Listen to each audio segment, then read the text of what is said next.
Hello, welcome to India one of the most leading online platform OPD यानी कि objective प्रश्न धारा पे आप सभी का स्वागत है, अभिनंदन है। साथियों, अपन पढ़ रहे थे ट्रांसफॉर्मेशन जो अपन ने कंप्लीट कर लिए थे। ठीक है, आपने टोटल जो है चतुर्थ श्रेणी की मैं बात कर रहा हूँ। टोटल चैप्टर दे रखे हैं इंग्लिश के 9। कितने हैं? 9। इसमें से 4 चैप्टर जो है अपन ने कंप्लीट कर लिए हैं। अब अपन देखेंगे आज 5वां चैप्टर। तो लगभग अपना 50% कोर्स जो है वो पूरा हो चुका है या होने वाला है, मान लीजिए। ठीक है, तो आधा सिलेबस कंप्लीट है, आधा अपना और बचा हुआ है। कुछ बड़े चैप्टर हैं जैसे डिटरमिनर्स जो है।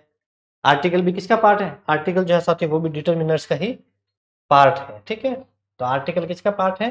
डिटरमिनर्स। कुछ लोग विद्यार्थी बोलेंगे कि सर आर्टिकल्स तो हमारे नहीं दे रखे हैं, तो आर्टिकल जो है वो डिटरमिनर्स के अंतर्गत ही आते हैं। जब आप डिटरमिनर्स पढ़ते हो तो उसमें आर्टिकल्स भी अपने को पढ़ने पढ़ते हैं। ठीक है, तो पहले आर्टिकल देख लेंगे और फिर अपन स्टार्ट करेंगे डिटरमिनर्स। थोड़ा सा बड़ा चैप्टर है, डिटेल में अपन इसे आराम से डिस्कस करेंगे। प्रश्न भी इससे ज्यादा बनेंगे, लगभग 2 से 3 प्रश्न जो है वो इससे देखने को आपको मिलेंगे।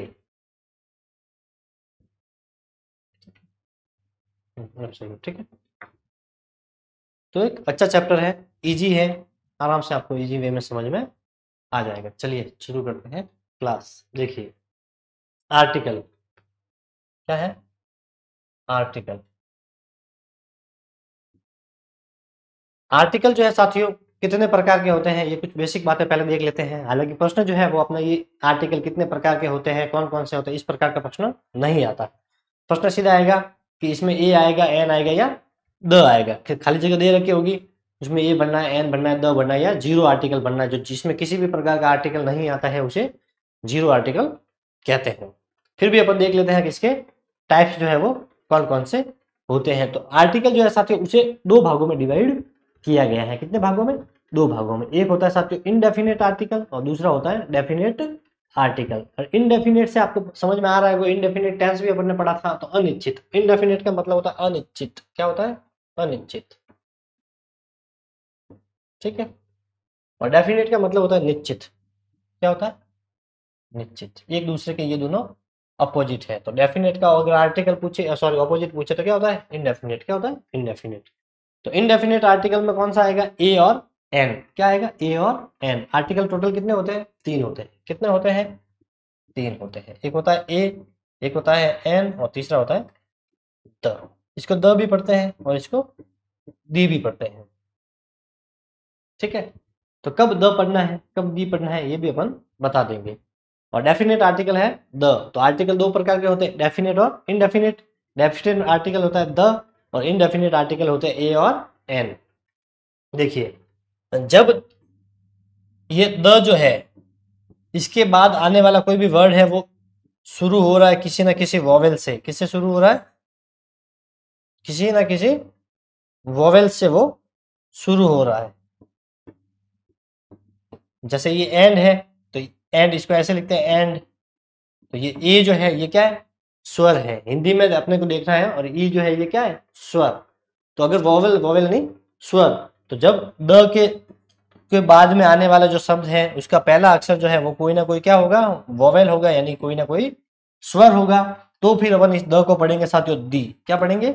दी। इसको क्या पढ़ता है? द एंड नहीं, इसको दी एंड पढ़ता है। क्या पढ़ता है? दी एंड। कोई पिक्चर अपन देखते हैं लास्ट में जब उसकी खत्म होती है तो लिखा हुआ आता है द एंड, तो द एंड नहीं होता है, वो होता है दी एंड। और इसी तरह से अगर द के बाद में यहाँ पर कोई कॉन्सोनेंट दे रखा है तो फिर इसको पढ़ेंगे अपन द। ठीक है, तो अगर कॉन्सोनेंट दे रखा है जिसे अपन बोलते हैं व्यंजन, तो इसको पढ़ेंगे अपन द। और वॉवल दे रखा है तो इसे पढ़ेंगे अपन दी। ये कुछ बेसिक बातें हैं जो आपको याद रखनी है। ठीक है, मिटा दे इसको।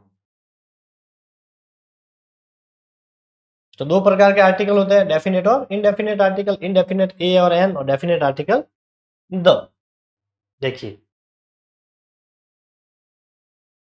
ए और एन जो है क्या है? ए और एन, इसका जो यूज होगा साथी वो सिंगुलर काउंटेबल नाउन के साथ में होगा। Singular countable noun. सिंगुलर का मतलब होता है एक वचन, और काउंटेबल मतलब वे नाउन जो अपन गिन सकते हैं, गिनने योग्य। गिनने योग्य, नाउन का मतलब होता है संज्ञा। क्या होता है? संज्ञा। तो ऐसी संज्ञा, ऐसे नाउन जिसे अपन गिन सकते हैं, जैसे मनुष्य है, इंसान है, क्लास में 20 बच्चे हैं तो 20 बच्चों को अपन गिन सकते हैं। तो ये होता है काउंटेबल। और काउंटेबल में कैसा होना चाहिए? सिंगुलर, कि एक कक्षा में 20 बच्चे हैं तो 20 क्या हो गया? प्लूरल। अब एक व्यक्ति की बात है, एक लड़के की बात है, एक लड़की की बात हो रही है, एक पेन की बात हो रही है, एक पंखे की बात है, एक बोर्ड की बात हो रही है, तो वो होता है अपना सिंगुलर काउंटेबल नाउन। क्योंकि पेन को गिन सकते हैं, इस बोर्ड को भी अपन गिन सकते हैं कि एक बोर्ड है या दो बोर्ड है या तीन बोर्ड है। तो अगर सिंगुलर नाउन है वो भी कैसे है? काउंटेबल, जो गिनने योग्य है, उनके साथ आता है साथियों ए और एन। अब कहाँ पे ए आएगा, कहाँ पे एन आएगा, तो वो भी अपन पढ़ेंगे। उससे पहले देख लीजिए द। ठीक है, तो ये साथियों सिंगुलर और प्लूरल काउंटेबल नाउन के साथ में यूज होता है। किसके साथ में होता है? सिंगुलर और प्लूरल काउंटेबल के साथ में यूज होता है। अनकाउंटेबल के साथ में इतना नहीं होता। एक बार इसको यहाँ से अपन स्किप कर देते, इसके साथ में भी होता है कहीं कहीं पे, लेकिन एक बार इसको अपन यहाँ से हटा देते हैं। ठीक है,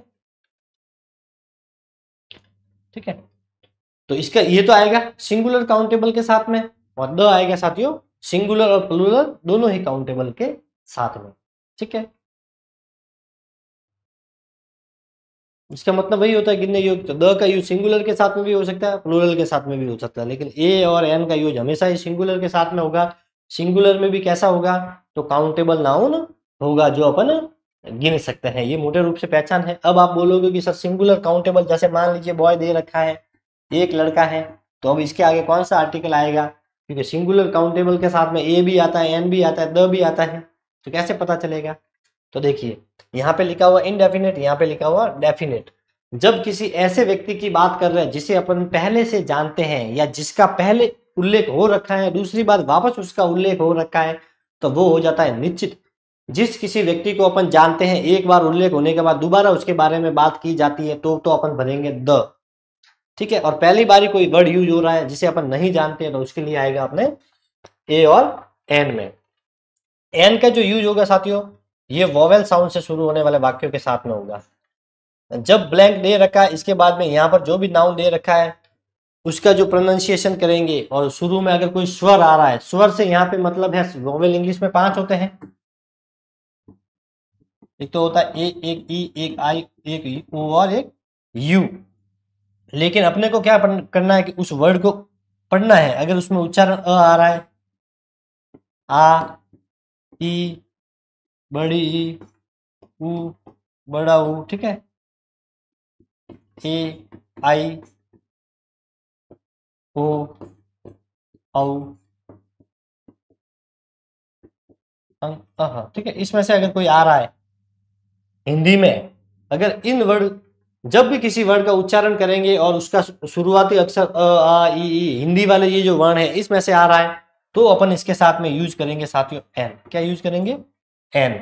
और अगर इन स्वर में से नहीं आ रहा है, दूसरा कोई भी कॉन्सोनेंट आ रहा है, तो अपन यूज करेंगे ए। क्या यूज करेंगे? ए। अगर वो इनडेफिनेट है, अनिश्चित है, ऐसे व्यक्ति की बात है जिसे अपन नहीं जान रहे, ऐसी वस्तु जिसे अपन पहली बार सुन रहे हैं, तो उसके लिए ए आएगा कॉन्सोनेंट के साथ, व्यंजन के साथ, और एन आएगा स्वर के साथ। ठीक है, क्यों होते तो ये स्वर है, लेकिन अपने को हिंदी याद रखने के कुछ ऐसे वर्ड होते हैं जो शुरू तो किससे होंगे? वोवल से होंगे, ए ई आई ओ से स्पेलिंग शुरू होगी, लेकिन उनके साथ में एन का यूज नहीं होता है। जैसे यूनिक है, यहाँ पे लिख दिया मैंने यूनिक। अब स्पेलिंग तो देखिए यू आ रहा है, और यू अपना क्या है? स्वर है, लेकिन जब इसको पढ़ते हैं तो यूनिक पढ़ते हैं, तो इसका जो पहला अक्षर है वो ये आ रहा है, और ये एक कॉन्सेनेंट है। तो यहाँ पर अपन ऐसा नहीं है कि यू आ रहा है, ये स्वर है, स्वर है, स्वर के साथ में एन आता है तो एन भर दिया, तो ये हो जाएगा अपना गलत। तो इससे फिर प्रकार से ध्यान रखना है। अब इसी तरह से अगर एलिफेंट हो गया, ELEPHANT, तो एलिफेंट हाथी। अब एलिफेंट का हिंदी में लिखते हैं तो ऐसे होता है ए, और ए आ गया मतलब स्वर है, तो सीधा इसमें क्या आ जाएगा? एन आ जाएगा। क्या आ जाएगा? An, elephant. समझ में आ गया? स्वर है तो एन, स्वर नहीं है तो ए भरना है। ठीक है, और होना चाहिए इनडेफिनेट। अब यहाँ पे एलिफेंट लिखा हुआ है, जो कौन सा हाथी, किस प्रकार के हाथी की बात हो रही है? यहाँ पे कोई पर्टिकुलर एक हाथी की नहीं बात हो रही है, सारे जो हाथी हैं उनकी बात हो रही है। ठीक है, देखिए एग्जाम्पल देखिए, I saw an old man, the old man was ill. तो I saw an old man, यहाँ पे फिल इन द ब्लैंक्स थी। ठीक है, तो यहाँ पे क्या लिखा हुआ? Old man. पहला अक्षर क्या आ रहा है? ओ। अब ओ आ रहा है, तो मैंने आपको बताया है, ये देखिए तो अपन को क्या बनना है, स्वर है, एन बनना है, तो अपन ने भर दिया यहाँ पर एन। आई सा एन ओल्ड मैन। अब बताइए ओल्ड मैन वाज इल, यही सेंटेंस आगे की ओर बढ़ रहा है कि मैंने जिस बूढ़े व्यक्ति को देखा, the old man was ill, वह बूढ़ा व्यक्ति जो है कैसा था, बीमार था। इल का मतलब बीमार था। अब बताइए यहाँ पर भी ओल्ड है, अपन ने एन भर दिया, तो आपके दिमाग में आएगा कि सर यहाँ पर भी एन आएगा, I saw an old man and old man was ill, लेकिन यहाँ पर एन नहीं आएगा, भले ही यहाँ पे देखिए ओ आ रहा है। तो आप बोलोगे सर आपने तो बोला है कि स्वर आते ही अपने को एन बनना है, बिल्कुल बनना है, लेकिन यहाँ पे देखिए पहली बार ओल्ड मैन आया तो ये इनडेफिनेट था। इनडेफिनेट मतलब वह ओल्ड मैन जिसे अपन नहीं जानते हैं, लेकिन उसी व्यक्ति की बात जब दूसरी बार हो रही हो तो इसका मतलब है कि वो अब कैसा हो गया, डेफिनेट हो गया। अब किस ओल्ड मैन की बात कर रहे हैं, यहाँ पे तो पहली बार आया तो अपने को पता नहीं है कौन सा ओल्ड मैन, लेकिन यहाँ पे दूसरी बार जब ओल्ड मैन आया तो अपन को पता है कि ये उसी ओल्ड मैन की बात हो रही है जो वाक्य में पहले आ चुका है। तो पहले आ चुका है तो अब वो निश्चित हो गया, डेफिनेट हो गया, और डेफिनेट के लिए जो आर्टिकल आता है साथियों वो आता है अपना द। क्या आता है, तो देखिए I saw an old man, the old man was ill, मैंने जिस ओल्ड मैन को देखा था वह बीमार था। तो ये इंपॉर्टेंट है, ध्यान रखना। एक बार आ गया तो ए और एन में से आएगा, प्रोनाउंसिएशन को देखना है।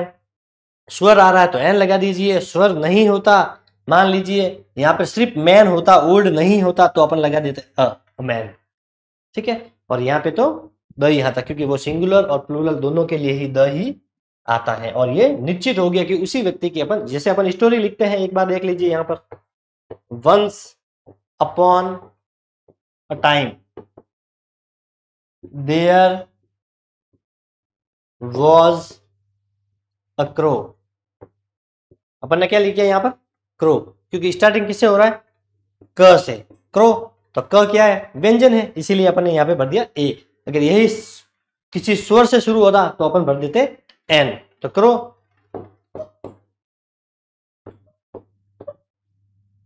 The crow was very trustee. अब देख लीजिए, अब यहाँ पर आर्टिकल आया द और यहाँ पर आया ए, क्योंकि ये पहली बार आया तो अपन अपने लिए अनिश्चित था, कौन से करो की बात हो रही है पता नहीं, लेकिन अब अपने को पता चल गया कि ये उसी कौवे की बात हो रही है जो ये आगे सेंटेंस में आ चुका है, इसलिए अपन ने यहाँ पे डेफिनेट आर्टिकल यूज किया है द। तो ध्यान रखना, एक ही वाक्य में जब दो व्यक्तियों की बात हो रहा है तो पहले में इनडेफिनेट आर्टिकल ए और एन का प्रयोग होगा और दूसरे में वो डेफिनेट हो जाएगा, द का यूज होगा, ठीक है। इसको साफ करना पड़ेगा एक बार, ठीक है, साफ कर दूं मैं इसको, स्क्रीनशॉट ले सकते हैं इसका एक बार।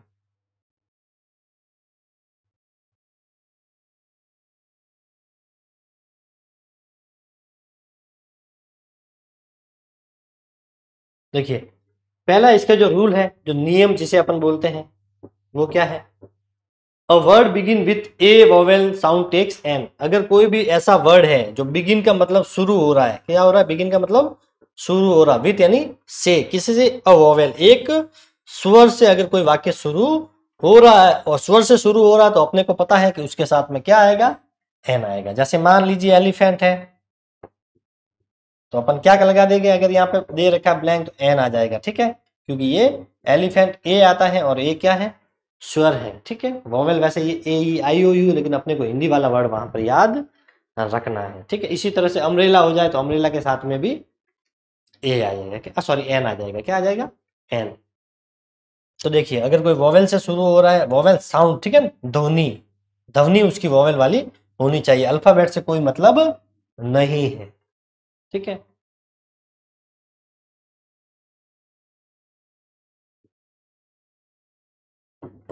ऑनेस्ट मैन, तो भी क्या आएगा यहाँ पर, तो यहाँ पर भी आएगा एन। अब आप बोलोगे सर यहाँ पे तो है, एच है, लेकिन जब इसको पढ़ते हैं तो क्या पढ़ते हैं, ऑनेस्ट पढ़ते हैं, क्या पढ़ते हैं, ऑनेस्ट। तो ओ आ रहा है न कि ह आ रहा है, इसको ऑनेस्ट नहीं पढ़ते हैं, ये ध्यान रखना है। इसीलिए इसके साथ में भी क्या आएगा, एन। वैसे ये जो है नाउन के साथ में आते हैं, और ये नॉनेस्ट जो है ये एडजेक्टिव है, विशेषण, लेकिन अब यहाँ पर ये नाउन है, ये इसी के लिए बात हो रही है, तो ये मैन इसके अकॉर्डिंग यहाँ पर आ जाएगा, ठीक है। आर्टिकल जो है वो किसके हिसाब से आते हैं, उसके जस्ट पास में जो वर्ड है उसके अकॉर्डिंग आता है, इसके पास्ट में जो वर्ड होता है इसके जस्ट पास में इसके अकॉर्डिंग आर्टिकल यूज होता है, लेकिन आर्टिकल किसको फॉलो करते हैं, नाउन को फॉलो करते हैं, ठीक है। तो ऑनेस्ट मैन पूरा साथ में आ रहा है, ठीक है। चले आगे, देखिए अ वर्ड बिगिन विथ, ठीक है ना, a word begin with a consonant sound takes a, अगर कोई भी वर्ड है जो शुरू हो रहा है, बिगिन का मतलब शुरू हो रहा है, किससे शुरू हो रहा है, कॉन्सोनेंट साउंड का मतलब है एक व्यंजन ध्वनि से शुरू हो रहा है, व्यंजन ध्वनि से अगर कोई शुरू हो रहा है तो उसके साथ में आ जाएगा ए। कैसे, देखिए ए आ जाएगा, मान लीजिए बॉय लिखा हुआ है, मान लीजिए गर्ल लिखा हुआ है, तो अपन क्या पढ़ देंगे इनके साथ में, बॉय है तो इसको लिखते हैं ऐसे बॉय, इसको लिखते हैं ऐसे गर्ल।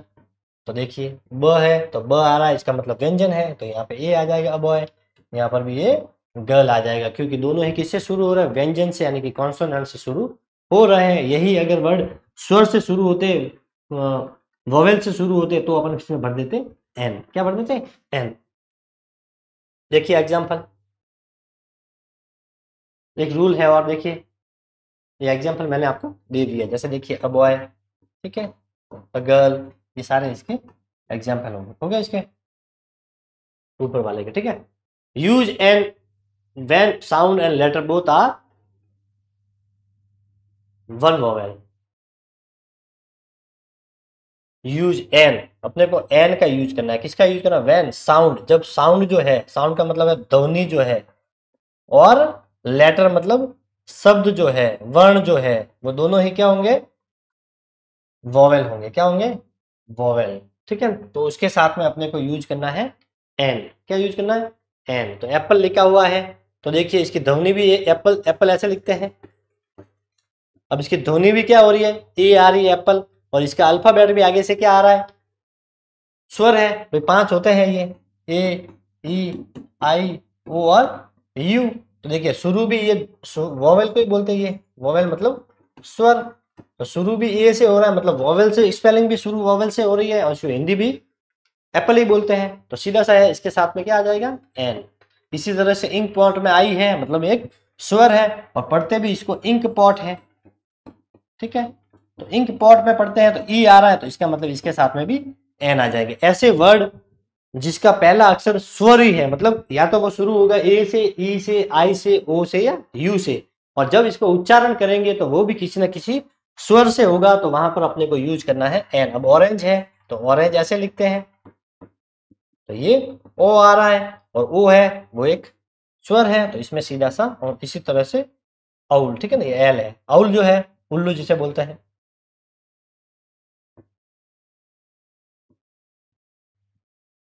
ठीक है। तो इसके साथ में भी क्या आ जाएगा, ओ आ रहा है, तो इसके साथ में भी आ जाएगा एन। अब देखिए स्पेलिंग भी इनकी स्वर से शुरू हो रही है, और जब इसको हिंदी प्रोनाउंसिएशन करते हैं तो उसके साथ में भी स्वर ही आ रहा है, जिसमें इसमें ए आ रहा है, ई की ध्वनि आ रही है, ओ आ रहा है, और आ की साउंड दे रहा है, तो इनके साथ में तो कोई दिक्कत ही नहीं है, क्योंकि स्वर आते ही अपने को क्या लगाना है, एन लगाना है।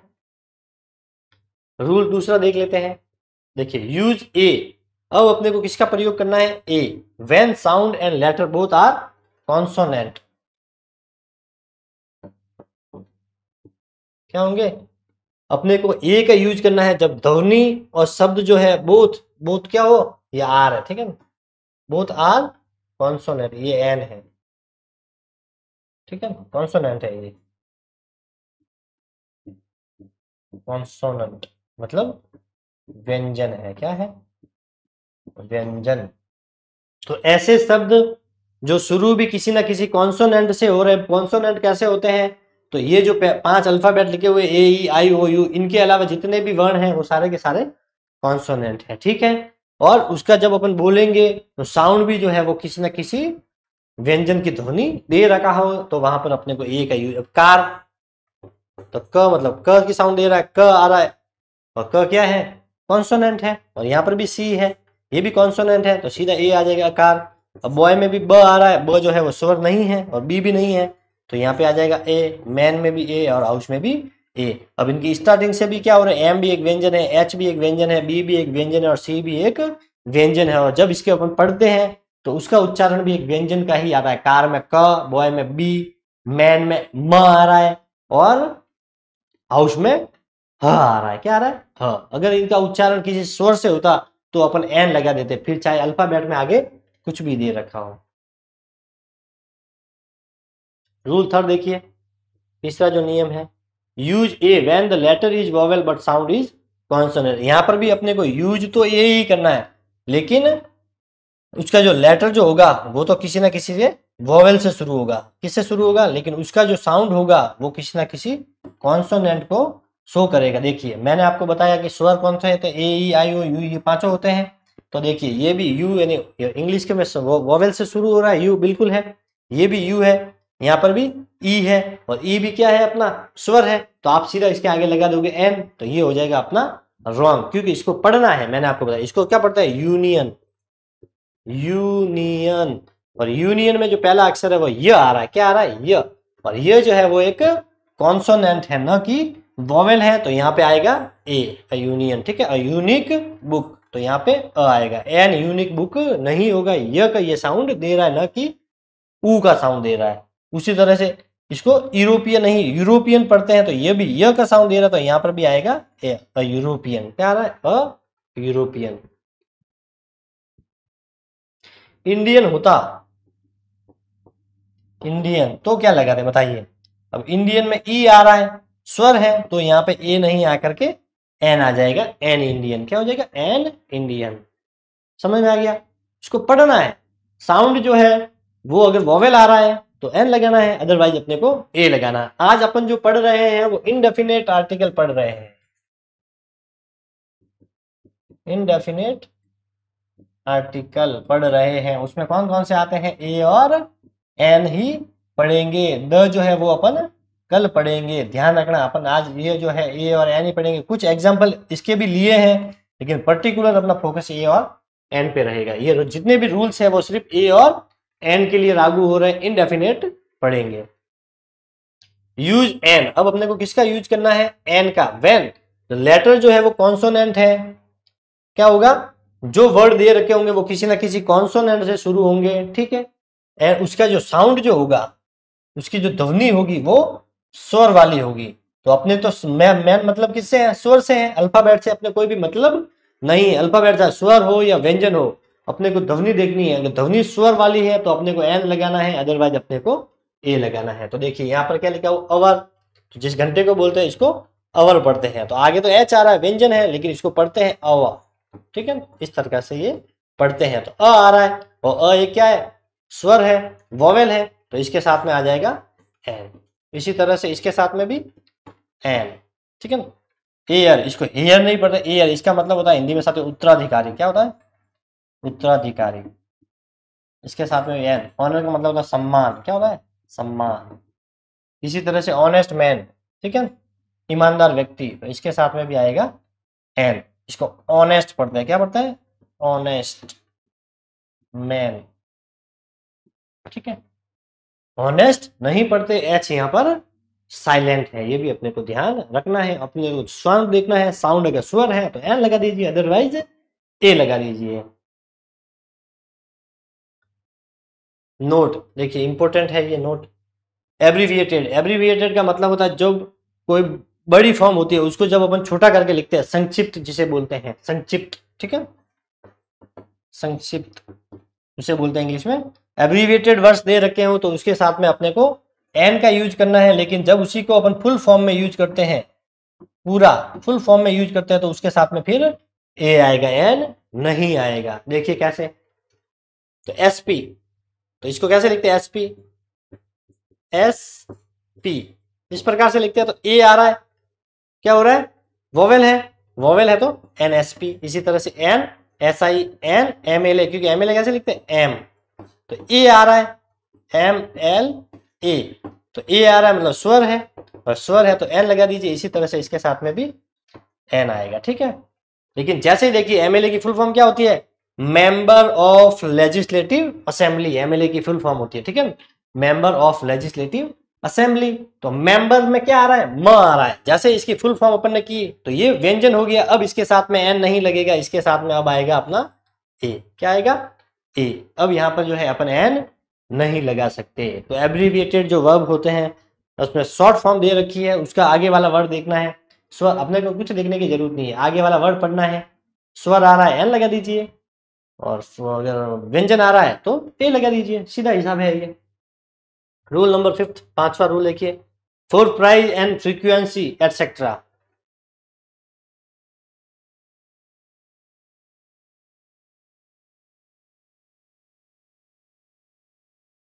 प्राइस के लिए और फ्रीक्वेंसी के लिए क्या आएगा, देखिए example, milk is sold 50 litre.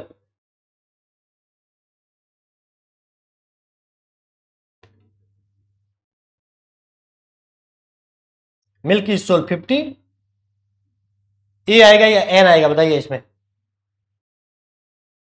पर लीटर की बात हो रही है, और लीटर में पढ़िए आप, इसको क्या लिखा हुआ है, प्राइस की बात हो रही है, लीटर को ऐसे लिखते हैं, तो ल आ रहा है, ल का साउंड आ रहा है, इसका मतलब क्या आएगा, इसमें ए आएगा या एन आएगा, इजी है। ल क्या है, सीधा ये देखना है कि यहाँ पे जो लीटर में जो ल आ रहा है वो है क्या, वो कॉन्सोनेंट है या वोवेल है। अब कॉन्सोनेंट है तो सीधा सा लगा दीजिए वहां पर अपना ए, क्या लगा दीजिए, ए, क्योंकि कॉन्सोनेंट है और कॉन्सोनेंट के साथ में अपना ए आता है।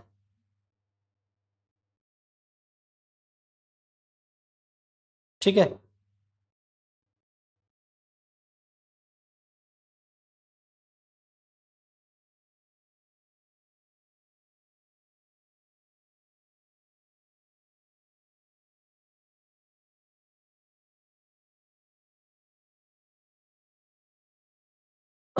आगे समझ में यहां तक,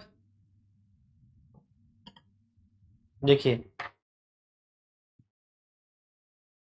मिल्क इज सोल्ड, मिल्क जो है वो 25 रुपए प्रति लीटर के हिसाब से बेचा जाता है, तो यहाँ पे क्या आएगा, ए, एन नहीं आएगा क्योंकि लीटर को पढ़ना है। देखिए सीता ईट्स ट्वाइस, सीता जो है वो दिन में 2 बार खाना खाती है, तो ट्वाइस क्या आएगा बताइए, डे लिखा हुआ है, डे, तो ड में क्या साउंड आ रहा है, ड आ रहा है, ड का साउंड आ रहा है, और ड क्या है, स्वर है या व्यंजन है, बताइए, स्वर है या फिर व्यंजन है, यानी कि वोवेल है या फिर कॉन्सोनेंट है, बताइए। अगर कॉन्सोनेंट है तो ए लगा दीजिए, अगर वोवेल है तो एन लगा दीजिए, और अपना क्या आ रहा है, कॉन्सोनेंट आ रहा है, डे, ड आ रहा है, तो ट्वाइस अ डे। सीता जो है वो दिन में 2 बार खाना खाती है, तो ट्वाइस अ डे होगा, क्या होगा, इसमें एन नहीं आएगा। ये फ्रीक्वेंसी को शो कर रहा, फ्रीक्वेंसी का मतलब होता है बारंबारता, जिसमें संख्या चलती है 1 2 3 4, इसे फ्रीक्वेंसी बोलते हैं। ठीक है, और ये प्राइस को शो कर रहा, प्राइस और फ्रीक्वेंसी के लिए अपन को जो आर्टिकल यूज करने हैं वो इंडेफिनेट आर्टिकल आएंगे, और ए या एन में से आएंगे। और कहाँ पे एन आएगा, कहाँ पे ए आएगा, ये आपको पता चल गया है कि अगर साउंड को पढ़ना है, साउंड अगर व्यंजन है तो ए लगा दीजिए, साउंड अगर वोवेल है यानी कि स्वर है तो एन लगा दीजिए। मिल्क इज सोल्ड बाय,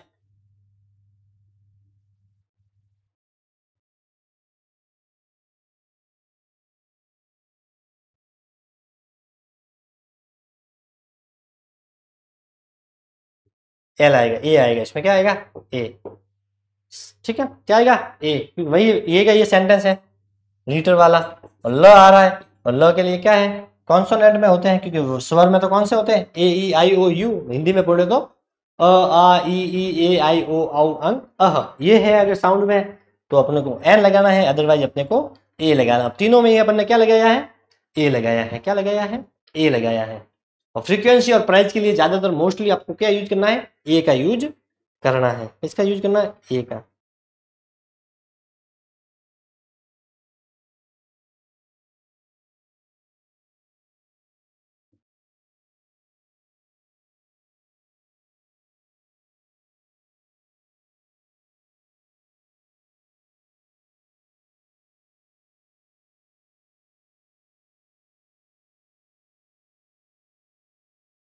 वैसे ये बाय जो लिखा हुआ है, इस बाय के बाद में वैसे आर्टिकल कभी कभी यूज नहीं होते हैं, तो यहाँ पर जो है जीरो आर्टिकल भी आता है। ठीक है, कभी कभी इसमें जीरो आर्टिकल भी यूज होता है। ठीक है, तो क्या होगा इसका, milk is sold by litre. ठीक है, इस प्रकार से भी होता है, जैसे इसमें तो ये सही है, इसमें भी ये सही है, लेकिन यहाँ पे ये बाय है, इसके बाद में जो है जीरो आर्टिकल भी कभी कभी यूज होता है। ठीक है, तो इसे आप एक बार स्किप कर देना। ठीक है, ये मैं आपको बता दूंगा। ठीक है, शायद टाइपिंग एरर हो सकता है यहाँ पर, ये दोनों तो सही है, क्योंकि बाय के बाद अगर लिखा हुआ है कोई भी शब्द तो वहां पे जीरो आर्टिकल का भी यूज होता है, और जीरो आर्टिकल तो अपन ने पढ़े ही नहीं, वो अपन देखेंगे कल, तो उसमें ये क्वेश्चन वहां पर अपन वापस रिपीट करेंगे, ठीक है। देखिए कुछ एग्जांपल्स हैं जिसमें अपने को यूज करना है, आर्टिकल का यूज करना है। किसका यूज करना है? आर्टिकल से जो अपन ने पढ़े हैं। आर्टिकल किसका भाग है? डिटरमिनर्स का भाग है। और अपने चैप्टर में क्या दे रखा है? डिटरमिनर्स दे रखे हैं, और ये आर्टिकल डिटरमिनर्स के अंदर ही आते हैं। देखिए इट इज खाली जगह इम्पोर्टेंट फूड फॉर पेशेंट। ये भोजन जो है वो पेशेंट के लिए, जो मरीज जो होता है, पेशेंट मतलब मरीज के हैं, उनके लिए ये महत्वपूर्ण है। अब बताइए इसमें क्या आएगा? ए आएगा या एन आएगा? बताइए। कुछ बोलोगे सर इम्पोर्टेंट, इम्पोर्टेंट को ऐसे लिखते हैं, इम्पोर्टेंट इस प्रकार से लिखते हैं, और ई आ रहा है और ई आ रहा है तो दिमाग में अपन लिख देंगे an. It is an important food for patient. अब सही है क्या ये? It is an important food for patient, बताइए सही है या गलत है? आपने तो बोला कि सर, आपने तो बताया है कि भाई स्वर आते ही अपने को एन लगाना है, और वोवेल है, सॉरी कॉन्सोनेंट है तो ए लगाना है। तो ये सेंटेंस अपना हो जाएगा साथियों यहाँ पर रॉन्ग। क्या हो जाएगा? रॉन्ग। इसमें एन नहीं आएगा। इसमें क्या आएगा? इसमें आएगा साथियों जीरो आर्टिकल। इसमें क्या आएगा? Zero article. क्यों? एन आ रहा है, सॉरी ई आ रहा है, इंपोर्टेंट वोवेल है, तो क्यों नहीं आया? तो ध्यान रखना कि ए और एन का जो यूज है, मैंने आपको स्टार्टिंग में बताया, ए और एन का यूज किसके लिए होता है? सिंगुलर काउंटेबल नाउन के लिए होता है। सिंगुलर होना चाहिए, एक वचन होना चाहिए, और गिनने योग्य होना चाहिए, जिसे काउंटेबल बोल रहे हैं। और यहाँ पर देखिए जो नाउन दे रखा है, ये तो क्या दे रखा है? एडजेक्टिव है। क्या है?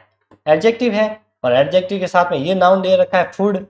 और भोजन जो है वो काउंटेबल नहीं होता। कभी ऐसे बोलते हैं एक भोजन देना, दो भोजन देना, तीन भोजन देना, ऐसा अपन नहीं बोलते हैं।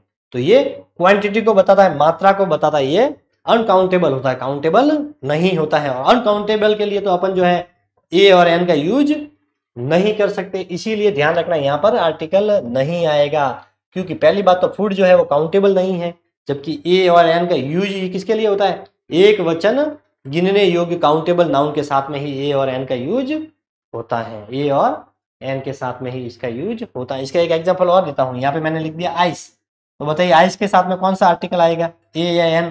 तो आप बोलोगे सर आइस लिखा हुआ है, आइस को हिंदी में ऐसे लिखते हैं, तो यहाँ पे आ रहा है, मतलब एन लगा दीजिए, तो ये हो गया अपना वाक्य गलत।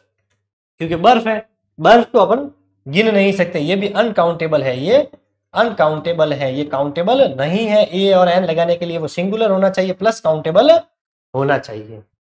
और इसको थोड़ी गिन सके, एक बर्फ देना, दो बर्फ देना, तीन बर्फ, ऐसे नहीं होता। हाँ, बर्फ के टुकड़े जो होते हैं उसे अपन गिन सकते हैं, छोटे छोटे बर्फ के टुकड़े जो होते हैं उसे अपन गिन सकते हैं। अगर इसकी जगह में मैं ऐसे लिखता आइस क्यूब्स, रेफ्रिजरेटर के अंदर अपन जो बर्फ की जो ट्रे रखते हैं उसमें छोटे छोटे जो बॉक्स होते हैं जिसमें अलग अलग बर्फ बनते हैं, तो उसको तो हम लिख सकते हैं कि आइस क्यूब एक डाला या दो डाला या तीन पीस डाले या चार पीस डाले। तो अब यहाँ पे क्या आएगा? An ice cube. ठीक है। अब यहाँ पर जो है ये यहाँ पर जीरो आर्टिकल आएगा, यहाँ पे अपन एन लिख सकते हैं, क्योंकि आइस क्यूब जो है इसे अपन गिन सकते हैं। एक आइस क्यूब की थैली होती है, बॉक्स, उसमें 50 होता है, 100 होता है, तो क्वांटिटी उसमें रहती है। लेकिन आइस आ गया तो उसे नहीं गिन सकते। और जब अपन ए और एन का यूज कर रहे हैं तो इसका यूज ही हमेशा सिंगुलर काउंटेबल नाउन के साथ में होगा। और यहाँ पर भी मैंने क्या लिखा है? Ice cube. ठीक है ना, ये क्यूब्स नहीं होगा, आइस क्यूब ही होगा, क्योंकि एक बर्फ की अपन बात कर रहे हैं। और ए एन का यूज किसके लिए होता है? सिंगुलर के लिए। अगर आइस क्यूब्स भी कर दिया तो भी ये अपना सेंटेंस रॉन्ग हो जाएगा, क्योंकि फिर वो बहुवचन में बन गया। और बहुवचन के लिए ए और एन का यूज नहीं होता है, सिर्फ और सिर्फ सिंगुलर के लिए होता है एक वचन, और उसमें भी वो काउंटेबल के लिए ही यूज होता है। तो आइस क्यूब आ गया तो अपन एन इसमें कर सकते हैं। ठीक है, तो ये अपने को थोड़ा ध्यान रखना। एक बार इसका स्क्रीनशॉट ले लीजिए, फिर इसको थोड़ा साफ कर लेते हैं अपन। ठीक है,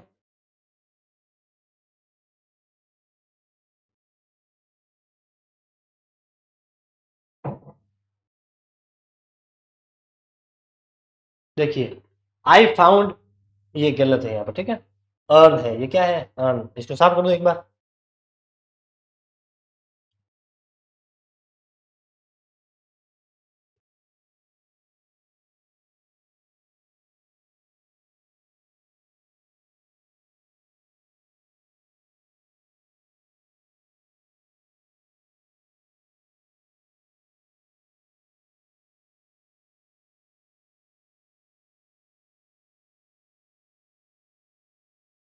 देखिए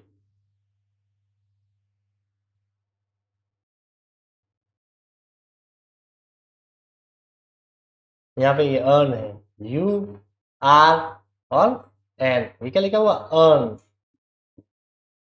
अब अर्न है, इसकी देखिए, अर्न के आगे क्या आ रहा है, अ आ रहा है, क्या आ रहा है, अब इसका वर्ड है ए ई आई ओ स्वर है, और इसको हिंदी में भी क्या बोलते हैं, अर्न। और अ का साउंड दे रखा है, इसका मतलब अपन क्या भरेंगे, ए या एन में से भरेंगे, क्योंकि एक अर्न की बात हो रही है, ये क्या है, सिंगुलर है, सिंगुलर की है वो, काउंटेबल ही है, इसे अपन गिन भी सकते हैं। कैसे गिन सकते हैं, तो अर्न का मतलब साथियों होता है जब किसी व्यक्ति की डेथ होती है, तो उसकी जो अस्थियां जो होती है वो जिस डिब्बे के अंदर, एक लोहे का या स्टील का एक पात्र होता है जिसके अंदर रखी जाती है लाल कपड़ा लपेट के, उसको बोलते हैं साथियों अर्न। क्या बोलते हैं, अर्न। तो अर्न इसे तो गिन सकते हैं, भाई लोटा ही तो है वो, एक दो तीन, इसको आराम से गिन सकते हैं, तो सिंगुलर, ये काउंटेबल भी है, और यहाँ पर दे भी एक रखा है, सिंगुलर है, तो यहाँ पर आएगा एन, क्योंकि यहाँ पे इसका साउंड क्या दे रखा है, अर्न, अ, तो इसमें आएगा an. I found an urn in the backyard, मैंने घर के पिछवाड़े जो है एक अर्न देखा, मुझे मिला, ठीक है। अभी यहाँ पे देखिए आर्मी ऑफ सोल्जर, इसको आर्मी नहीं पढ़ते, इसको आर्मी पढ़ते हैं, क्या बोलते हैं, कुछ लोग ऐसे आर्मी लिखते हैं, लेकिन इसको पढ़ते हैं आर्मी, जब फोनेटिक ट्रांसलेशन पढ़ते हैं उसमें आर्मी, ठीक है, इस प्रकार से इसको लिखते हैं आर्मी, ये सही है, ये नहीं है। तो आर्मी ऑफ सोल्जर्स, तो आर्मी में भी क्या आ रहा है, अ आ रहा है, और सैनिकों को अपन गिन सकते हैं, तो साउंड है, तो यहाँ पे आ जाएगा एन, आर्मी ऑफ सोल्जर। यहाँ पे देखिए टीम ऑफ प्लेयर्स, प्लेयर्स को गिन सकते हैं, लेकिन यहाँ पे क्या आ रहा है, ट आ रहा है, टीम में ट आ रहा है, और स्वर नहीं है, मतलब व्यंजन है, इसीलिए यहाँ पर आ जाएगा ए। अब आर्मी में ए था, स्वर था, तो एन लगा दिया, टीम में व्यंजन था, कॉन्सोनेंट था, तो अपन ने ए लगा दिया, क्या लगा दिया, ए लगा दिया। अब यहाँ पे देखिए ऑनेस्ट लिखा हुआ है, तो इसमें आर्टिकल नहीं आएगा। अब आप बोलोगे सर इसको तो ऑनेस्ट पढ़ते हैं, पहले भी आया था, वहां तो लगाया, तो ध्यान रखना ऑनेस्ट है तो हिसाब से तो इसमें एन आना चाहिए, आप बोलोगे, लेकिन मैंने आपको बताया कि आर्टिकल जो है वो नाउन के साथ में यूज होते हैं, किसके साथ में यूज होते हैं, नाउन। भले इसके बाद ये ऑनेस्ट लिखा हुआ है, इसके बाद में भी अगर यहाँ पर कोई नाउन लिखा होता तो अपन इसमें आर्टिकल भर देते, लेकिन एडजेक्टिव है इसलिए यहाँ पर आर्टिकल का यूज नहीं होता। यहाँ पे भी देखिए ऑनेस्ट बॉय है, लेकिन यहाँ पे बॉय आ गया, और बॉय क्या, लड़का है, लड़का क्या है, एक नाउन है, तो यहाँ पे आर्टिकल आएगा, यहाँ पे आ जाएगा एन, क्योंकि यहाँ पे क्या दे रखा, ऑनेस्ट। बात वही है, यहाँ पे सिर्फ ऑनेस्ट था जो एडजेक्टिव है, इसलिए अपन ने इसमें जीरो आर्टिकल किया, और यहाँ पे ऑनेस्ट बॉय दे रखा है, इसीलिए अपन ने भरा यहाँ पर एन। वैसे ये कहाँ पे जीरो आर्टिकल आएगा ये आपको याद रखने की जरूरत नहीं है, क्योंकि जीरो आर्टिकल अपन ने पढ़ा ही नहीं है, अपन तो अभी पढ़ रहे हैं सिर्फ ए और एन के ऊपर ही अपना फोकस चल रहा है। द और जीरो आर्टिकल के कुछ जो रूल्स हैं वो अपन बाद में देखेंगे, ठीक है, जीरो आर्टिकल ये बाद में देखेंगे।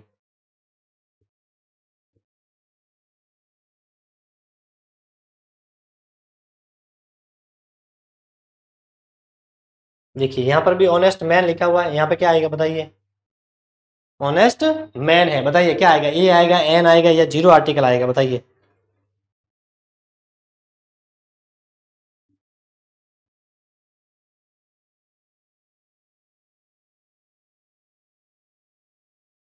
अब आप बोलोगे सर ऑनेस्ट है, मैन भी दे रखा है, नाउन भी दे रखा है, तो एन भर देते हैं, तो ये हो गया अपना गलत, क्योंकि यहाँ पर ये देखिए ये मैन जो है ये सिंगुलर होता है, क्या होता है, सिंगुलर होता है, और सिंगुलर काउंटेबल के साथ ए एन का यूज होता है, लेकिन यहाँ पे मैन दे रखा है, ये मैन का बहुवचन होता है, ठीक है, तो ये तो क्या हो गया, प्लूरल हो गया, काउंटेबल भले ही हो, लेकिन होना चाहिए वो सिंगुलर, तो ये प्लूरल हो गया, इसलिए यहाँ पर भी कोई आर्टिकल नहीं आएगा, ध्यान रखना, यहाँ पर भी क्रॉस आएगा। यहाँ पे क्या आएगा, एन हायर, इसका मतलब होता है उत्तराधिकारी, नाउन है, और इसका साउंड क्या है, एयर, इसको ऐसे पढ़ते हैं ए, ठीक है, तो ए आ रहा है, स्वर है, मतलब इसको प्रोनाउंसिएशन ई से हो रहा है, तो इसलिए यहाँ पर आ जाएगा एन, इसका मतलब होता है उत्तराधिकारी, ठीक है, नाउन है ये, तो एन आएगा। ये एच दे रखा है लेकिन वो साइलेंट है, ठीक है। देखिए वन आइड मैन लिखा हुआ है, वन वे टिकट लिखा हुआ है, ईयर और ईयर लिखा हुआ है, ठीक है।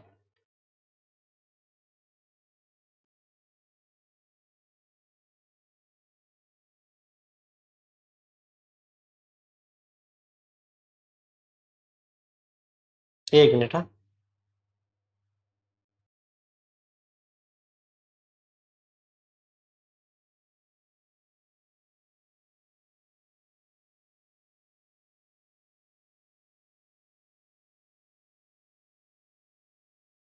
हाँ देखिए,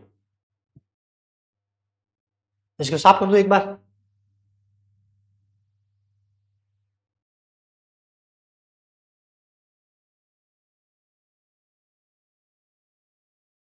देखिए ये मैं इसको वापस लिखता हूँ, ठीक है, एक बार यहाँ पे लिख देता हूँ, वन आइड मैन। इसी तरह से यहाँ पे लिखा हुआ है वन वे टिकट।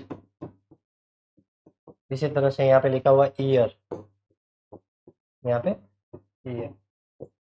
अब बताइए इसमें अपने को आर्टिकल भरने हैं। अब इसमें क्या आएगा, देखिए अब यहाँ पे आप बोलोगे सर ओ है, स्वर दे रखा है, तो आप भर दोगे इसमें एन, तो ये हो जाएगा अपना गलत। इसको पढ़ना है अपना, ओ ई लिखा हुआ कुछ मतलब नहीं, पढ़ना है तो इसको क्या पढ़ते हैं वन, और व आ रहा है, और व क्या है, व्यंजन है, तो व्यंजन के लिए क्या आता है, ए आता है, एन नहीं आता है, तो यहाँ पे आएगा ए वन आइड मैन, एक आंख वाला व्यक्ति।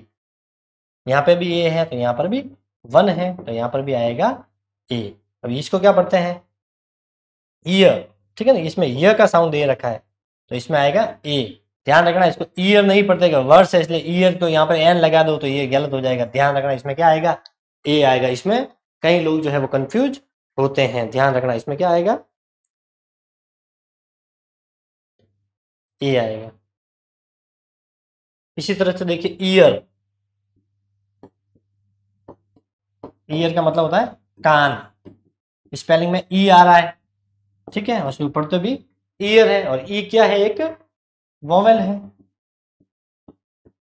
और वोवेल मतलब स्वर है, और स्वर के साथ में अपने को पता है क्या आता है एन, तो इसमें आ जाएगा एन ईयर। क्या आ जाएगा एन ईयर। तो ये इसमें थोड़ा सा यहाँ पर ध्यान देना है, ठीक है।